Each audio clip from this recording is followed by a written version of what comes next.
सड़कों को अतिक्रमण मुक्त करने के लिए एक बार फिर नगर निगम का दस्ता गंगापुर रोड की सड़कों पर उतरा।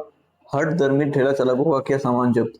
जानकारी के अनुसार शहर की यातायात व्यवस्था को सुगम बनाने और सड़कों को अतिक्रमण मुक्त करने के लिए आज एक बार फिर नगर निगम का दस्ता सड़कों पर उतरा। विशेष रूप से गंगापुर रोड पर सघन अभियान चलाते हुए निगम की टीम ने अवैध अतिक्रमणों को हटाया। निगम के अधिकारी जोरावर सिंह के अनुसार गंगापुर रोड पर सड़क के दोनों ओर बड़ी संख्या में फल, सब्जी, चाय, नाश्ता और अन्य सामानों के ठेले खड़े रहने से आए दिन जाम की स्थिति बनी रहती थी। निगम द्वारा पिछले कई दिनों से इन ठेला चालकों को सड़क से हटकर व्यापार करने की हिदायत दी जा रही थी। मौके पर मौजूद दस्ते ने बताया कि कई बार समझाइश और चेतावनी के बावजूद कुछ ठेला चालकों ने सड़क से हटने से साफ इनकार कर दिया। उनकी इस हट धर्मी को देखते हुए निगम की टीम ने सख्त रूप अपनाया और अतिक्रमण कर रहे ठेलों को हटाकर उनका सामान जब्त कर लिया। इस कार्रवाई से क्षेत्र के अतिक्रमण कार्यों में हड़कंप मच गया। कार्रवाई के दौरान भारी संख्या में निगम के कर्मचारी मौजूद रहे।